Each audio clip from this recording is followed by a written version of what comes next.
Pessoal, mais uma vez aqui, mais um sábado pela manhã com vocês na Rádio Jara. Para quem está entrando agora, se conecta aí no nosso site www.radiojara.com.br. As pessoas que estão nos acompanhando também nas redes sociais, @EnfocoCG e @Rádio Jara Web, tá? Hoje eu trouxe uma pessoa muito especial aqui no nosso podcast, uma pessoa que a gente tem um carinho muito grande e que ela vem trazer para nós também mais uma história de inspiração para que a gente possa inspirar outras pessoas. A missão da nossa rádio é isso, é uma rádio além da música, para trazer empreendedorismo, para trazer grandes inspirações, e não podia ser diferente na manhã de hoje. Estou com Melissa Ayashi.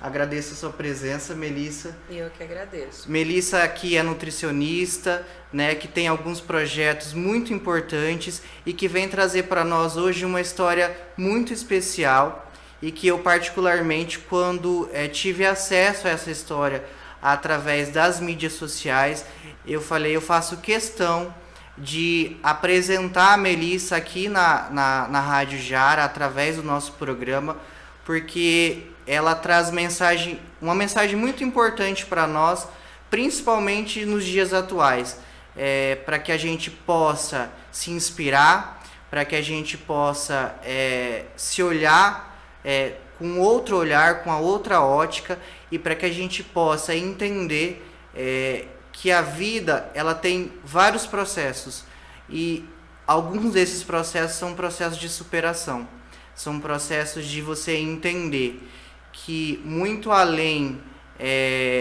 do físico existe o emocional, existe o sentimental, e tudo isso ele faz com que nós se tornamos pessoas ainda melhores.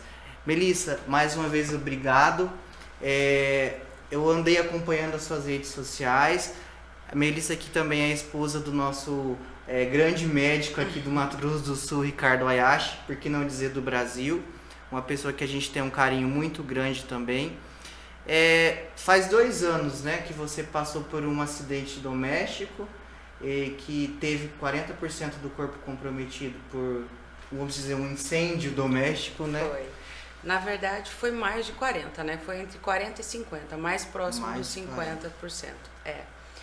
Em março agora fez 2 anos, e de lá pra cá eu venho nessa jornada de superação mesmo. E foi mesmo um acidente doméstico, né? O nosso forno tinha um vazamento na tubulação e nós não sabíamos, então usamos o forno por um período longo e ele foi acumulando gás, e aí houve essa explosão.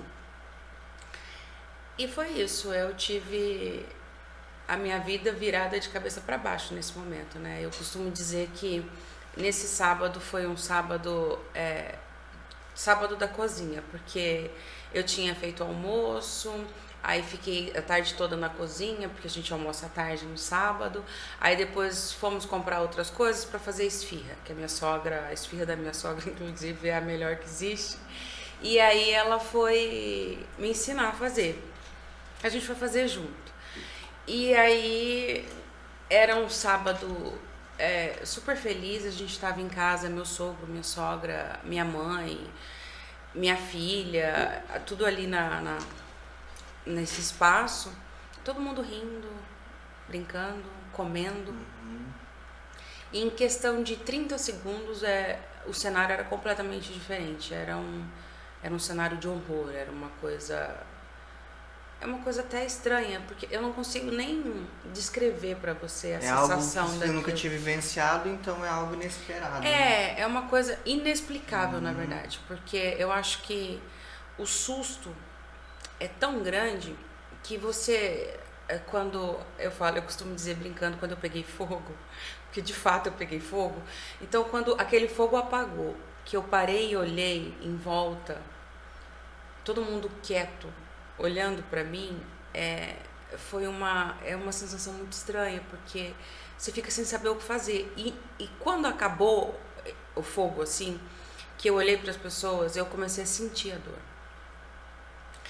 Então, essa dor me consumiu de uma maneira tão absurda. E aí, nessa hora, eu olhei pro Ricardo. Ricardo tava com o celular na mão e ele chacoalhava o braço esquerdo porque ele atingiu.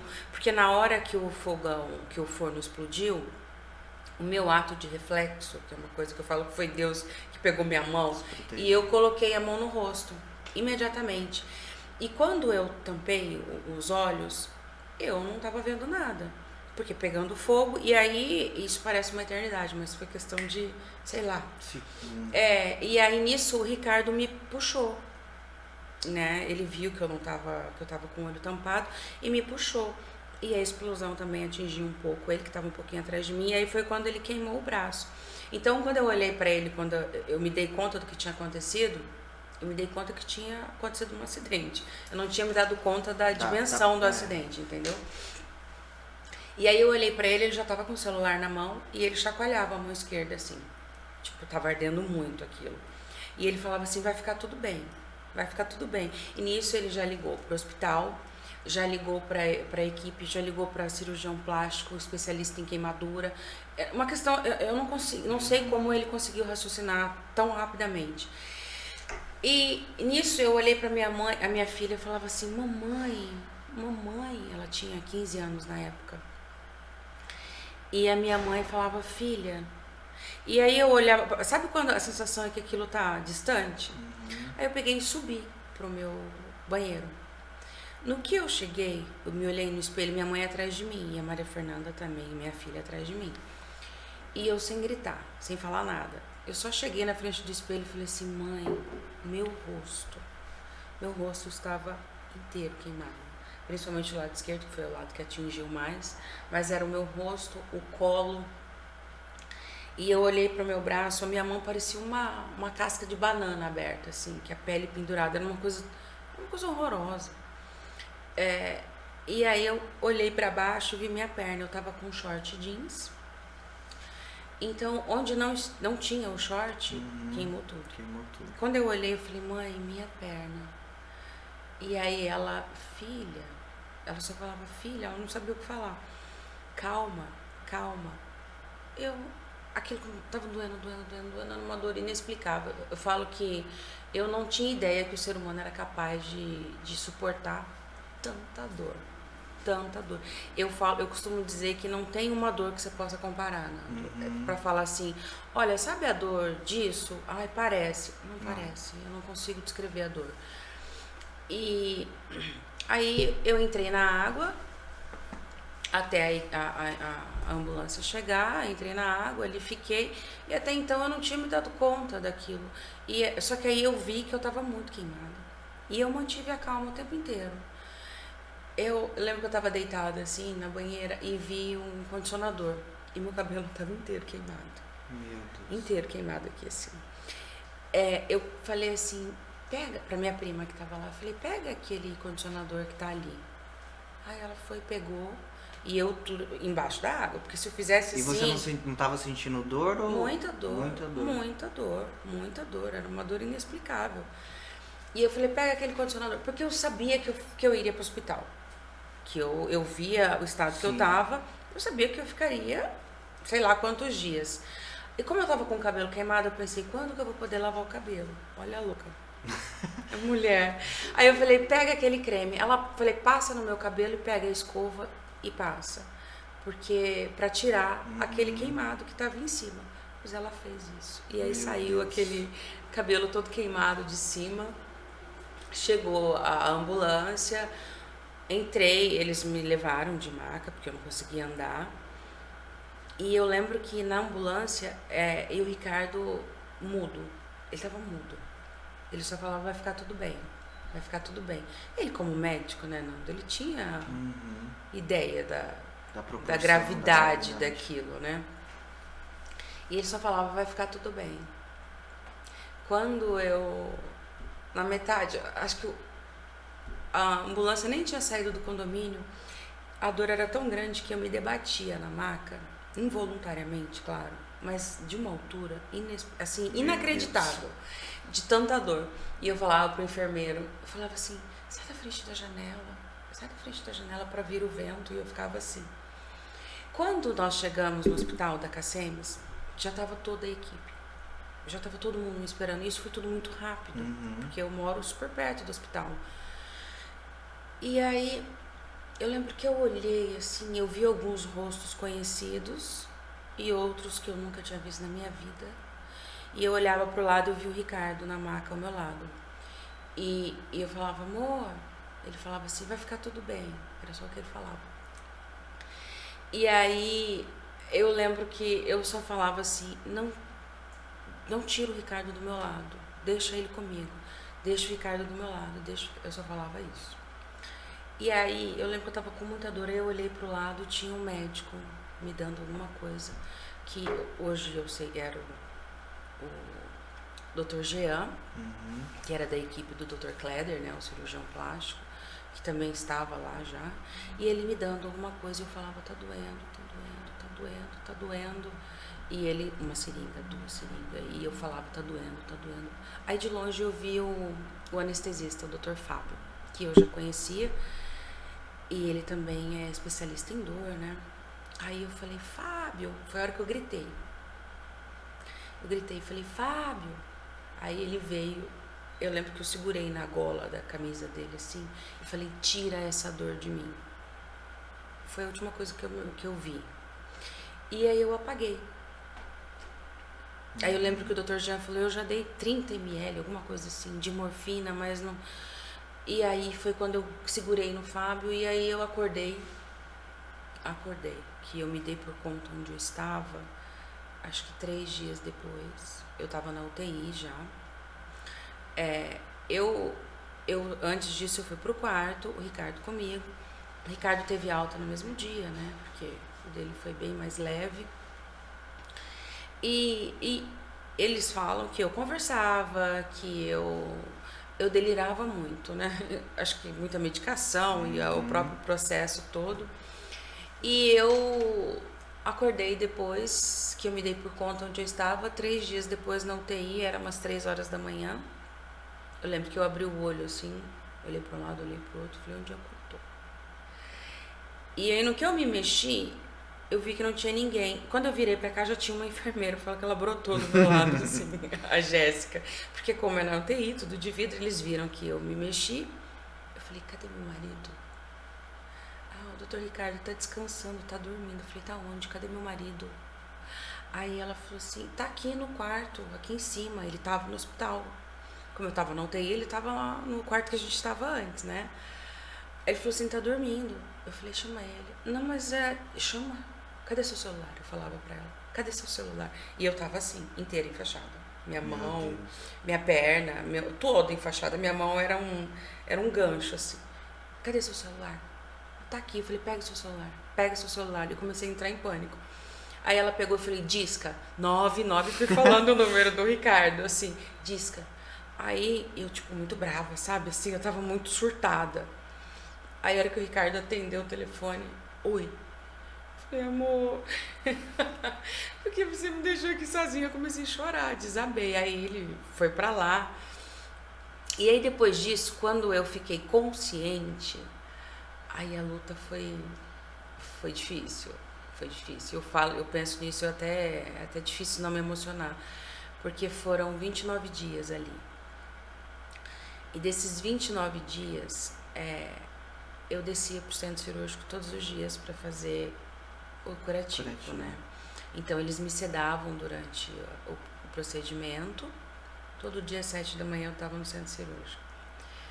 E eles me sedavam, o Fábio sempre lá, o anestesista, a equipe maravilhosa, o Dr. Kleder fazia, que cuidou de mim nessa fase.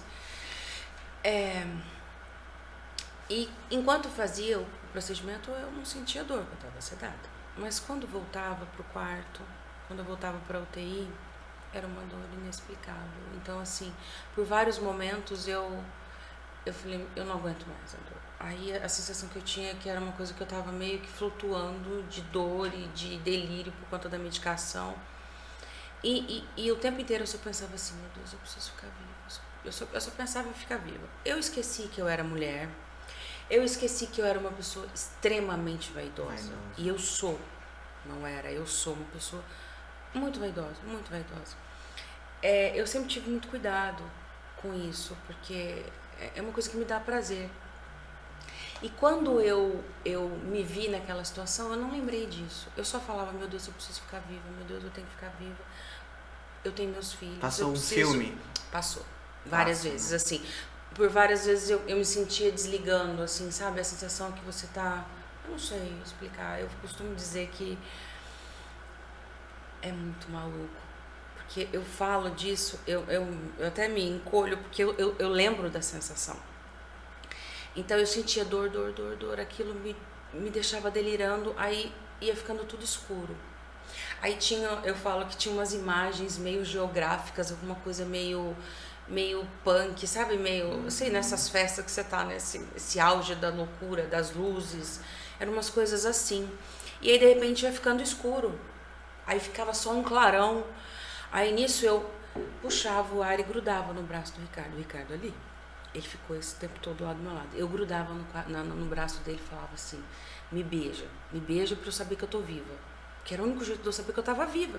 Que eu já não tinha mais ideia do que era real, do que eu tava delirando. Você tinha sensibilidade? Tinha sensibilidade. Eu tinha dor. Tinha dor o tempo inteiro, principalmente nas pernas. Então eu fiquei com a perna ali, eu não podia baixar, porque o processo inflamatório era tão grande que quando eu baixava parecia que todo o sangue do mundo descia para minha perna, era um peso, era uma dor inexplicável. Então, quando eu sentia, então eu acho que eu falo assim, por várias vezes eu acho que eu estava morrendo, sabe? Eu falo que eu quase morri algumas vezes, porque nesse período eu tive infecção, eu tive pneumonia, deu sepse, deu pseudomonas na minha perna, né, uma bactéria na minha perna que um dia fez o curativo, estava tudo bem, no outro dia abriu, estava verde, tinha alguma coisa comendo minha perna. Então eu falo que hoje eu falo isso com muita leveza, mas eu sinto, sabe, é como se eu tivesse revivendo isso tudo e não me faz mal. Isso me faz bem. É isso que eu ia te perguntar, se é um processo que recontar te faz... Não, me faz bem, porque eu vejo tudo que eu passei e onde eu tô agora. Que hoje eu tô vivendo minha vida normalmente. Então, enquanto eu tava ali, nesse processo, eu só falava, Deus, eu preciso ficar viva, Deus, me deixa viva, preciso cuidar dos meus filhos, sabe? Era isso. Então, enquanto eu tava ali, a minha preocupação era essa. Passaram-se todos esses dias, toda essa luta. 29º dia eu tive alta. Quando eu cheguei em casa, eu não tinha me visto ainda. Eu sabia da dimensão, mas eu estava sempre enfaixada. Sim. E na hora do curativo eu estava sedada, ou seja, eu não tinha me visto ainda. E em casa você tinha que fazer o curativo. Eu tinha que tomar banho. E até então eu tomava banho enfaixada, né? E aí em casa a equipe de enfermagem foi comigo, eu tinha que tomar banho. Então adaptamos tudo, cadeira de rodas, de banho. Aí tinha que colocar um outro apoio para minha perna ficar esticada, porque eu ainda não conseguia ficar com a perna para baixo sem sentir dor.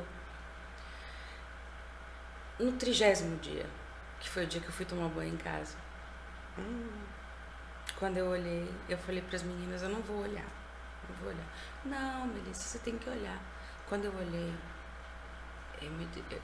é até estranho dizer isso, mas me embrulhou o estômago, sabe? Me deu falei, meu Deus, eu já fechei o olho. E nisso o Ricardo chegou, eu falei, ai. Aí eu olhei pra ele e falei, como que você tá me vendo desse jeito? Um processo de negação, né? Assim, mas foi muito rápido também essa minha negação. Porque eu costumo dizer que eu sou uma pessoa que eu não fico me vitimizando com as coisas, sabe? Eu sempre estufo o peito e vou embora. Tem um momento que você fala que se fosse outra pessoa que tivesse ali e tivesse acontecido com essa outra pessoa, a pessoa talvez não aguentaria, né? Tem um momento que você fala isso. Eu falo isso, sabe por quê? Porque as pessoas que estavam ali eram meu sogro, de 80 anos, minha sogra com 75 anos, minha sogra estava do meu lado, né? Exatamente do meu lado. Os nossos braços se encostavam ali na bancada. E ela não foi atingida? Graças a Deus, não. A minha filha estava sentada na frente, minha filha com 15 anos, com a vida inteira pela frente. E aí, eu lembro que, agora você me lembrou uma coisa, que a hora que acabou o fogo, que eu me olhei, que eu pensei imediatamente. Às vezes as pessoas falam pra mim, Melissa, você não se questiona? Ai, por que eu? Por que eu? Não. A primeira coisa que veio na minha cabeça é, graças a Deus que foi comigo. Obrigada, meu Deus, que foi comigo. Que não foi com ninguém que ali estava, sabe? E até pelo processo, depois de recuperação, a dor, a complexidade do caso todo depois, eu acho que eu era a pessoa mais preparada para suportar aquilo. Tanto pela saúde, porque eu sempre fui uma pessoa muito ativa, então eu não sei, eu falo que tinha que ser comigo, foi comigo e tá tudo certo. E aí, voltando, depois quando eu cheguei em casa, que eu me dei por conta do que tinha acontecido, aí veio um outro processo. Aí foi o processo de me aceitar. Nessa fase eu tinha muita coceira, coça muito. Eu tinha que usar uma malha de compressão, uma malha especializada, especial para queimadura, e era muito calor, e essa malha me apertava, e eu inchava muito, e coçava muito, e era tudo muito, sabe? Aí eu fazendo fisioterapia em casa para poder, porque eu falo que eu tive que reaprender a andar, né? Então, no hospital, quando eu dei os primeiros passos, tem até vídeo disso no meu Instagram, que quando eu consigo dar a primeira volta na UTI sozinha, o Ricardo falou, você vai ter que dançar comigo. Porque tava tocando ele tinha colocado uma música que a gente dançou no nosso casamento. Então, isso foi uma coisa que marcou bastante. E aí, Nando, depois disso, foi tudo muito natural. Porque eu tinha duas opções. Ou eu encararia aquilo com naturalidade e agradecendo que eu estava viva. Sim.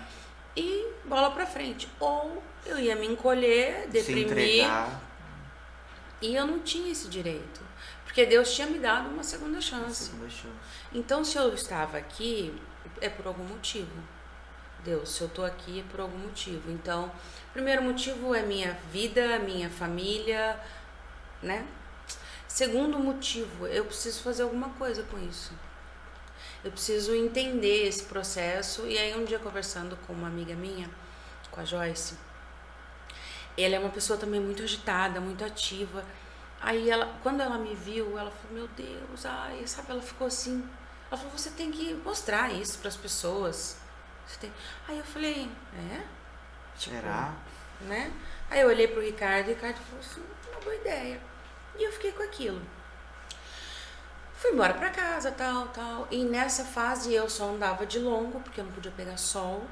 Eu só andava com a malha de compressão no braço. Então ninguém via a queimadura. Via que tinha alguma coisa. Via que eu tava com aquela malha. O pé também, que meu pé ficou muito feio. Então, eu tava com aquela meia. Então as pessoas viam que tinha alguma coisa. E as pessoas me olhavam muito. Achavam que era um procedimento estético, eu não sei o que elas pensavam. Aí o braço foi a parte mais difícil de usar a malha. Porque a minha mão queimou muito até aqui, porque quando eu coloquei aqui. Então eu tinha que usar uma luva. E eu sou a louca de lavar a mão. E com aquela luva não tinha como, que era uma luva até aqui, metade dos dedos. E aí foi a primeira coisa que eu tirei. Eu falei, eu não vou aguentar usar essa luva. Porque eu tinha que lavar a mão toda hora. Eu tinha que lavar a mão, ainda mais na época de pandemia, né? Aí eu tirei a luva. E nisso ficou exposto o braço. Porque o resto tinha que cobrir por conta do sol. Aqui eu também não poderia pegar sol. Só que eu não aguentei, deixei, usava protetor. E aí eu ia para os lugares. Aí as pessoas ficavam olhando. Aí eu lembro que eu tava no shopping, logo que eu tirei a malha, tava ali tomando um café, passou uma menina. Aí ela olhou. Aí depois passou de novo, olhou, voltou todo lado. Eu falei, tá. A mesma pessoa. A mesma pessoa. E me incomodou de maneira nenhuma, nada. E eu conhecia essa pessoa. Fui ao banheiro, depois de uns minutos, fui ao banheiro ali na praça de alimentação. A menina estava sentada no banco do banheiro. Aí, a hora que eu entrei, ela fez assim. Aí eu parei e fiz assim. E mostrei pra ela o braço. Ela olhou, ela virou a cara. Ao invés de falar assim, nossa, Melissa. Não, ela virou. Aí eu falei, cara, eu vou ter que mostrar. Vou ter que fazer isso. E a partir daí, Início eu recebi muitas mensagens, Mas né? o porquê que ela tava te olhando? De curiosidade. Curiosidade. Curiosidade. E tipo, meu Deus, a cara dela era de Era espanto. só curiosidade. Era só curiosidade. De espanto. O que aconteceu com essa mulher? Tipo isso, sabe? Aí aquilo me despertou Falei, bem que a Joyce falou, peraí. E aí, como eu recebi muitas mensagens, eu decidi sentar no meu quarto, pegar o celular, abrir, agradecer as pessoas, porque eu sou uma pessoa que tem um certo problema com o celular, assim, com mensagem. Eu tenho dificuldade de responder mensagem, porque eu tenho dificuldade de ler. Eu acho que é uma coisa que deixa as pessoas muito presas e eu não sei, é uma coisa que eu até falo, que eu costumo falar que eu trato em terapia. Mas enfim, aí eu fui nesse vídeo e falei, olha, eu quero agradecer, tal, agradeci do carinho de todo mundo. E a partir dali, eu disse que eu ia expor o meu dia a dia e a batalha da recuperação do processo estético, sabe? Porque de saúde eu já estava bem. Eu tinha algumas limitações, mas não me impedia de viver, de fazer nada. E aí eu comecei a mostrar o processo no hospital, comecei a mostrar, aí eu comecei a tratar com laser, comecei a tratar com hidratação, que eu tinha que fazer muita hidratação, tal, isso. Aí eu comecei a mostrar. A partir do momento que eu fiz o primeiro post, Nando, foi uma coisa surreal. Porque a quantidade, eu costumo dizer que a quantidade de gente, de pessoas insatisfeitas com o corpo, né? Eu acho que na verdade ninguém é satisfeito. Mas existem casos que ultrapassam essa insatisfação e já viram um complexo, já viram um bloqueio, né? Então, eu comecei a atingir muito longe, sabe? Recebendo mensagens de pessoas muito distantes. E aí, ali eu comecei a responder mensagens para essas pessoas, porque eu me senti tão lisonjeada de poder ajudar de alguma forma. E aí as pessoas falavam assim, nossa, Melissa, obrigada pela sua coragem, obrigada por expor o seu tratamento, obrigada, eu só ouvi obrigada. Então, isso foi me motivando cada vez mais a expor e a me aceitar. Porque não só queimadura, existem vários fatores de pessoas insatisfeitas. Mas a quantidade de gente queimada, Nando, é também uma coisa que a gente, quando não tem nenhum caso próximo, nunca vivenciou nada parecido, você não tem ideia da quantidade de acidentes de queimadura que tem. Sim, muitos. Inclusive, essa semana eu vi no noticiário uma criança que ela também teve uma porcentagem muito alta de queimadura no corpo. Eu fico pensando, né? Se para um adulto já é tão difícil o processo de aceitação, de recuperação, imagine para uma criança. Para uma criança. E ela crescer com aquilo, né? E aquilo vai fazer parte da vida dela para sempre. Então é uma coisa muito complicada. E até quando eu estava internada, eu perguntava muito pro Dr. Kleder, como é que foi hoje? Aí ele chegava e falava assim, olha, hoje teve um queimado com assim, um queimado assado. Então aquilo foi, eu fui vendo a quantidade de acidente que tem com fogo. Sim. Ele costuma dizer que por ele eliminava do mundo aquele bife na chapa, né? Que explode muito fácil. É o rei de acidentes. Porque a pessoa usa álcool e por várias vezes você acha que o fogo não tá ali, aí você joga, aquilo explode. E aí depois desse retorno dessas pessoas, a maioria mulheres, 98% mulher, dizendo, porque eu me queimei eu fui fazer eu fui fazer uma depilação a laser na perna e me queimei. Hoje eu não uso short, sabe? Tem uma outra... Você aceita um café? Não, obrigada. Tem uma outra menina aqui, a Gabriela, que inclusive é outra guerreira, essa daí, a moto pegou fogo. Então, assim, são várias coisas que você não tem ideia de que acontecem. E aí, quando eu fui tendo esse retorno, eu fui mostrando cada vitória. Então, o dia que eu consegui calçar uma bota, nossa, aquilo pra mim foi o auge. Porque como o meu pé foi a parte que mais queimou. Ele me deu uma hipertrofia com uma mistura de queloide, uma coisa muito horrorosa, que ficou um caroço muito alto. Então, sapato nenhum entrava ali. Eu tinha que andar sempre de chinelinho, rasteirinha, tal, nada que pegasse em cima. E aí, depois de um ano, entra um outro processo, que foi o enxerto. Então eu tinha que fazer um enxerto no pé, porque aquilo estava crescendo e estava enorme. Aí entra o Dr. Pedro Ismanioto, que é outro cirurgião plástico, especialista em reconstrução. E ele fez esse enxerto. E aí eu mostrei isso, mostrei o processo da evolução do enxerto. E aí depois disso eu consegui calçar bota. Aquilo foi uma alegria. O dia que eu consegui calçar um tênis. Todo dia era um dia diferente, né? O dia que eu consegui calçar um tênis. Aí eu postei. Então aquilo foi. E eu sempre. E cada vez que eu postava mais alguma coisa, vinha gente diferente falar comigo. Então, diante disso, Nando, eu costumo dizer que eu só tenho a agradecer. Eu ajudei muita gente, mas essas pessoas não têm ideia do quanto te ajudaram. Do quanto elas me ajudaram. Porque pelo fato de eu ser uma pessoa muito vaidosa, aquilo era tudo muito novo pra mim. E se você perguntasse assim pra mim antes, Melissa, qual é a parte do seu corpo que você mais gosta? Eu responderia minhas pernas. E foi o que mais queimou.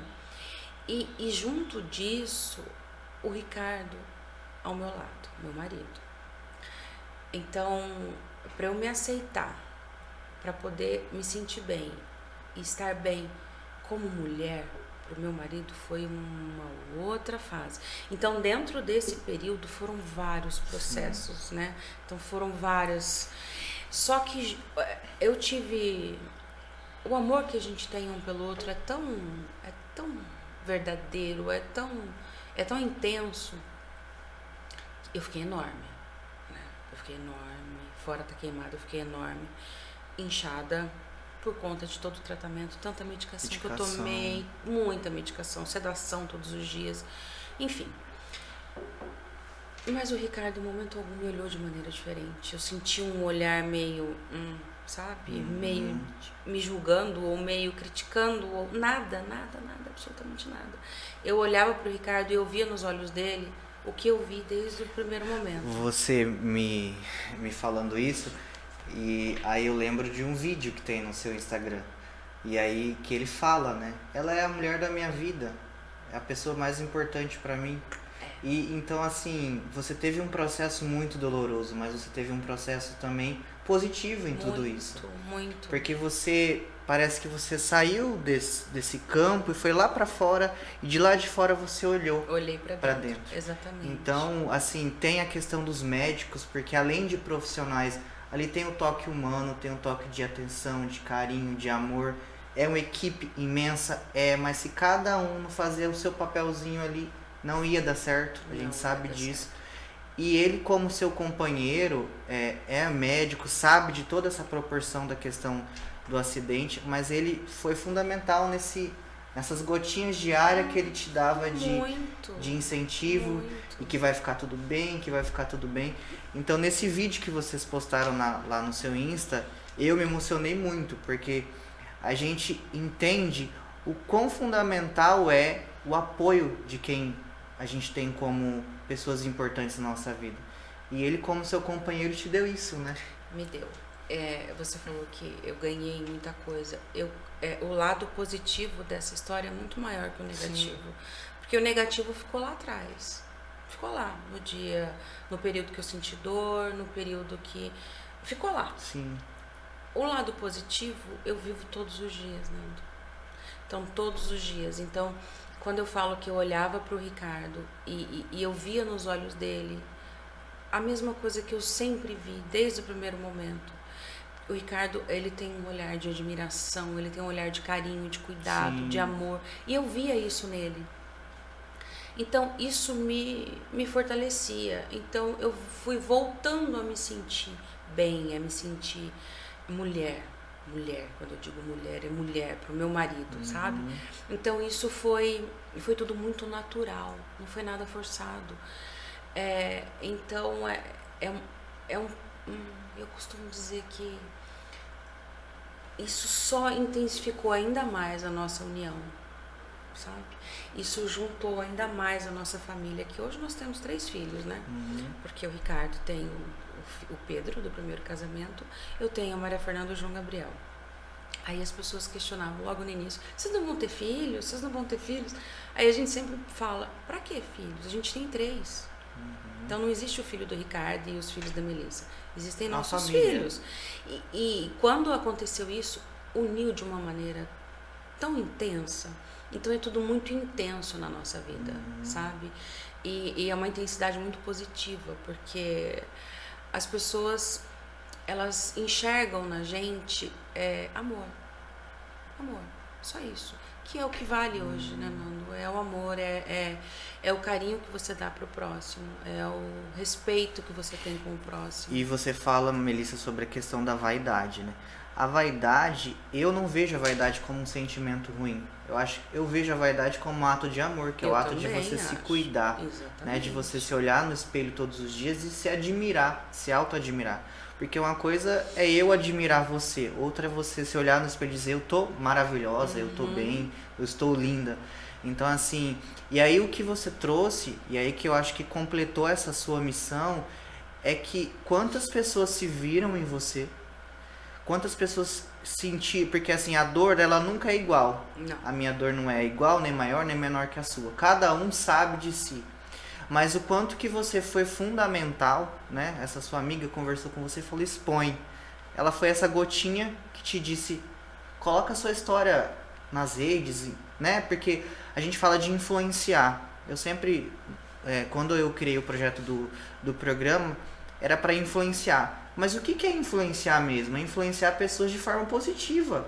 De dizer, você pode, daí de onde você estiver, com as condições que você tem, de você ser você e fazer com que outras pessoas também sejam elas mesmas, porque a gente tá tão assim no padrão, né? No padrão da roupa, no padrão da beleza, e quando a gente foge disso? Então, Nando, né? você disse uma coisa agora, assim, que eu preciso até te interromper para eu não perder isso, para influenciar. Influenciar no quê? A gente vive um mundo tão padronizado que as pessoas elas vendem muita mentira. Sim. Então, vendem uma perfeição que não existe. Não existe para você, não existe para mim, não existe para ninguém. Sim. Na vida real não existe. Então, eu percebi que as pessoas estavam muito carentes da verdade. Sim. E aquilo que eu estava vivendo era verdade. É verdade, entendeu? Então, quando você começa a influenciar com a vida real, com a verdade... Faz mais sentido. Faz mais sentido. Porque não adianta eu mostrar uma vidinha de mentira pra você. Ai, porque eu estou aqui, não sei o que. Não, eu não julgo. Quem faz, legal. E é danoso, né, você apresentar a porque mentira. aí o que acontece? Você é um influenciador, você tá me mostrando só coisa linda. Eu quero viver a sua vida. E eu não vou conseguir. E eu não vou conseguir, porque a sua vida não é perfeita, como eu vejo. Entendeu? Como você mostra. Porque a gente mostra o que a gente quer mostrar. Sim. Então, se uma coisa tá ruim, eu não vou mostrar. E a conexão, né, Melissa? As pessoas se conectaram com a sua história. Então, quantas pessoas estavam ali, a gente vê, mostrou minha bolsa nova que eu comprei, o meu carro novo. Ok, até me conectei com o seu carro novo, mas eu não vou conseguir comprar um igual. Exatamente. E aí eu vou entrar em conflito comigo mesmo. Então assim, eu trabalhei, mas eu não tenho o carro que ela tem. Ou não tenho a bolsa de marca, de grife que ela tem. E tá tudo bem. E tá tudo bem, só que tem pessoas que não conseguem superar esse processo de tá tudo bem. Não. Então, quando você conta a sua história, esse processo que não é um processo fácil e que já dura mais de 2 anos e ainda, né, está em constante transformação, você fala pra pessoa, ei, olha pra você, olha aí dentro, se enxerga um pouco mais. Né? E não é só questão de queimadura, né? De tudo. Às vezes a gente tá um pouquinho acima do peso e isso já as nos machuca. As pessoas que falam comigo, não são só queimados, são pessoas que estão acima do peso, são pessoas que se enxergam e se acham feia, independente de estar gorda, de estar magro, ela não gosta do que ela vê, porque meu cabelo é isso. Sim. Então, eu sempre falo que eu costumo olhar o lado positivo das coisas. Então, se se falar pra você que tá todo dia tudo ótimo comigo, não tá, mentira. Então tem dia que eu me olho no espelho e falo, ai, que coisa, olha a minha perna, tá tão bonita. Aí o Ricardo falou assim, eu falo, ai, minha perna. O Ricardo falou, tá tão bonita. Eu falo, mas ela era mais. Aí eu falo, que Melissa, fica quieta. Não, ela tá linda. E tá tudo certo também, entendeu? Não é, eu não tô sendo mal agradecida, eu não tô... Aí eu falo assim, nossa, olha, ainda a minha filha... Porque eu fiz o enxerto e a minha filha falou assim, mamãe, pensa pelo lado positivo, seu pé tá na moda. Eu falei, como assim, filha? Patchwork. Patchwork tá na moda. Então, a gente... Até a minha filha, ela é muito parecida comigo. Hoje ela tá com 17 anos. E ela leva as coisas assim também. Ela tem umas tiradas, assim, no bom humor, sabe? Porque eu sou assim. Então, até isso no hospital, as pessoas falavam que quando eu tava lá, sofrendo, daqui a pouco eu voltava e soltava uma piada, fazia uma graça. Eu lembro que eu tomei uma medicação pra dor que era muito ruim. Era muito ruim. Era um gosto horroroso, era um óleo, um troço horrível. E eu chamava, e todo mundo, as enfermeiras já estavam rindo, né? A gente pega um carinho, né? E aí eu falava, você tá rindo? Vem cá. Toda hora que eu tomava esse remédio, eu enfiava a seringa na boca de alguma, pra elas sentirem o gosto daquilo. Abre o dedo, coloca aí uma gotinha, pra sentir aquilo. E aí, tipo, a gente dava risada, entendeu? Porque tinha que ser uma coisa leve. E assim eu faço ainda hoje. Aí eu olho e falo, olha esse pé. Mas obrigada, Deus, meu pé tá aqui. Entendeu? Nossa, olha essa perna aqui, parece uma casca de laranja, eu falo pro Ricardo. Nossa, obrigada, Deus, minha perna tá aqui. Então é assim, e tem dia que você tá meio, mais ou menos, aí você já fala, peraí, Melissa, tem alguma coisa errada. Aí eu acho que eu não me sinto no direito de reclamar de alguma coisa. Você diria que tem uma Melissa antes e uma Melissa depois do procedimento? Na verdade, existiam várias Melissas antes e existem várias Melissas agora, mas nenhuma é igual a diante do acidente para depois do acidente. Porque eu sempre fui uma pessoa muito grata, Nando. Eu sempre fui uma pessoa muito grata pela vida, por tudo que eu tenho, pela saúde, sabe? Pela vida. Eu sempre fui uma pessoa muito grata. Mas depois do acidente é diferente. A maneira com que você enxerga as coisas é muito mais leve. Então, por exemplo, coisas que antes me incomodariam muito. Nossa, me incomodariam muito. Hoje não me incomodam. Então, tipo, ai, Melissa, você vai reclamar disso? Sabe? Não vou. Então, eu costumo passar. E a vida tá seguindo. E a vida tá seguindo. Melissa nutricionista, Melissa mãe, Melissa nutricionista, mulher. Melissa que depois desse acidente ficou muito tempo fora de consultório, fora da cozinha. Falar fora da cozinha. Foi um processo muito difícil para mim voltar pro perto do fogo, né? Porque sentir o calor era uma coisa muito assustadora para mim. Então, as coisas foram acontecendo naturalmente. Voltei pro consultório, voltei pro nosso projeto da cozinha experimental da Cassemes, onde eu dou curso, né? Ensinando a maneira de comer, de fazer alimentos mais saudáveis, de ter uma alimentação equilibrada, sem aquele mito de que é tudo muito caro, de que é tudo muito complicado, de que é tudo muito ruim. Então, voltar para esse projeto, aí me trouxe a vida de volta. A vida que eu digo, a minha vida normal. Porque até então era só tratamento. Eu tinha toda semana, todo dia eu tinha algum tratamento para fazer. Outra coisa, Nando, eu também sou muito agradecida, eu sou muito grata a Deus. Eu costumo falar, Deus, obrigada, por poder fazer o tratamento. Porque é um tratamento muito longo e é um tratamento de difícil acesso, ele é caro. E nós temos uma equipe em Campo Grande, assim, eu fiz tudo aqui em Campo Grande, eu não fiz nenhum procedimento com um médico fora. As pessoas falavam, vai para São Paulo, vai não sei aonde. Eu fui em São Paulo. Fui em São Paulo para ouvir uma outra opinião. Aí fui num médico lá, conceituado e tal. Ele falou, olha, Melissa, assim, assado. Era tudo que eu estava fazendo aqui em Campo Grande, com os mesmos procedimentos. Voltei nele num retorno, ele falou assim para mim, vai ter que fazer um enxerto, tá? Vamos fazer tal, agendou. Eu saí do consultório e falei pro Ricardo, eu não quero fazer aqui. Como assim? Eu falei, eu não quero fazer em São Paulo. Ele falou, por quê? Eu falei, eu não quero fazer aqui. Vamos fazer em Campo Grande. Ele falou, tudo bem, vamos fazer em Campo Grande. Vim em Campo Grande. Aí fui no Dr. Pedro Manioto. Ele falou exatamente a mesma coisa que o médico de lá falou. O procedimento foi a mesma coisa. Então, todo o meu tratamento, desde o dia que eu sofri o acidente até hoje, só em Campo Grande, Nando. Até para romper com essa falsa cultura de que a gente precisa ir para fora. Não, né? A gente tem aqui médicos maravilhosos, muito competentes. Então, é uma coisa que eu costumo frisar. Eu gosto de falar disso e para mostrar que a gente tem profissionais excelentes em Campo Grande. Mas, voltando à profissão, a partir daí, a partir do momento que eu voltei para a cozinha, eu me senti viva profissionalmente, eu me senti Melissa de novo, normal, tudo ali dentro dos conformes, dentro do jeito que era antes. Sim.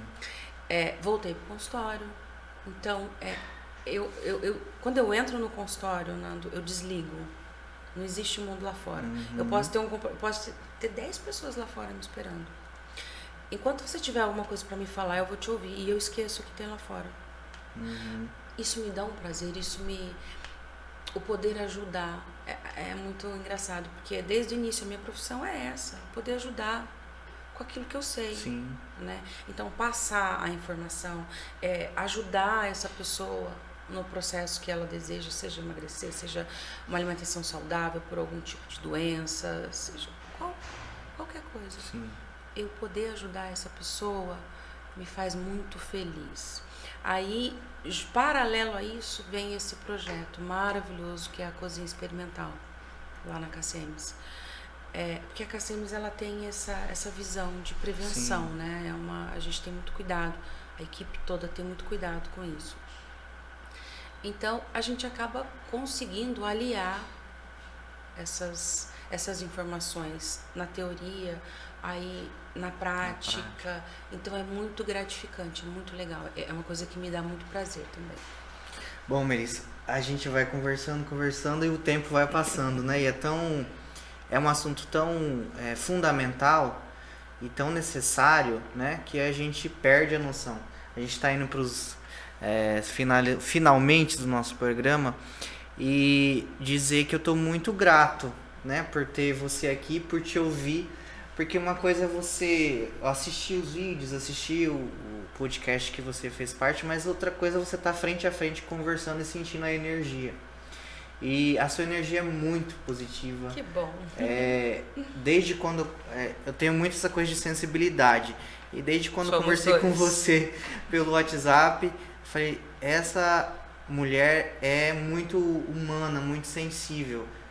Porque você coloca em prática realmente isso que você falou. Acho que além do seu consultório, de você ouvir, de você estar ali, sim, posso, sim, vai dar certo, sim, vou conseguir.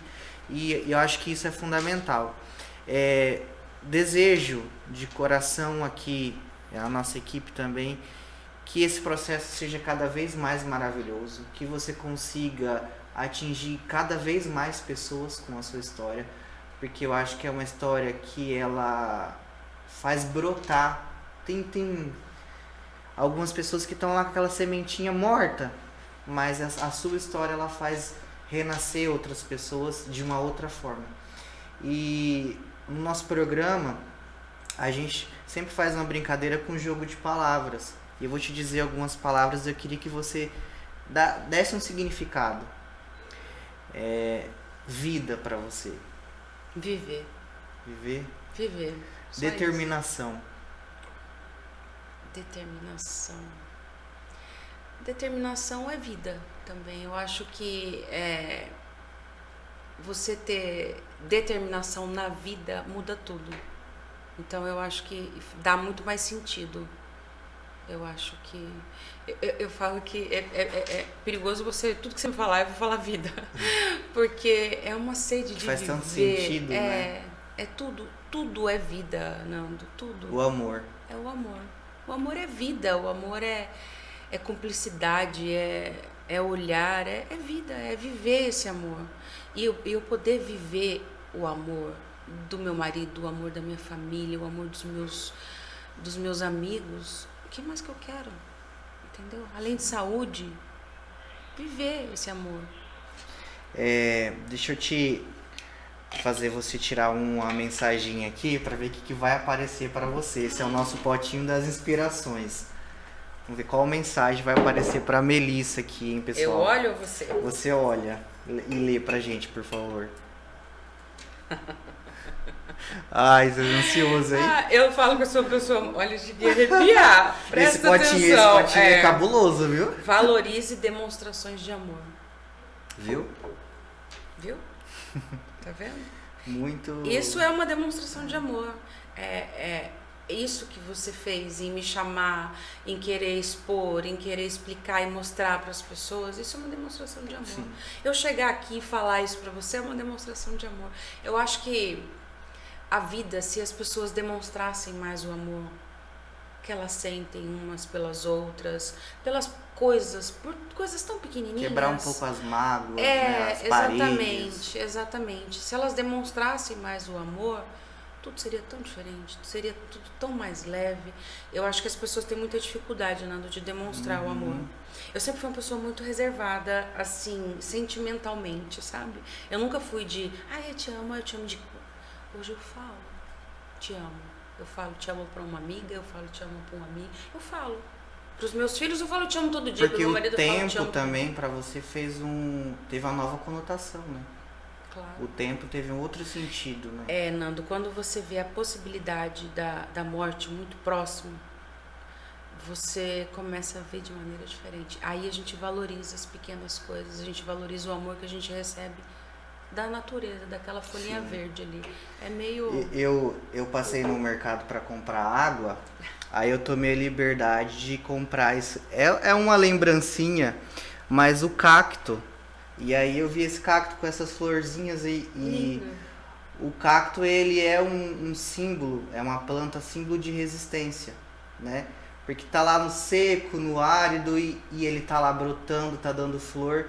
Então acho que você é um símbolo de resistência, você é um símbolo de determinação e você é um símbolo de mulher, porque a mulher é isso, é uma pessoa, é um ser humano forte, é um ser humano resistente, que batalha, que luta, independente do que a vida das consequências que a vida pode oferecer, e você transmite isso. Obrigada. Então, receba de coração. Agradeço de coração. Essa lembrancinha.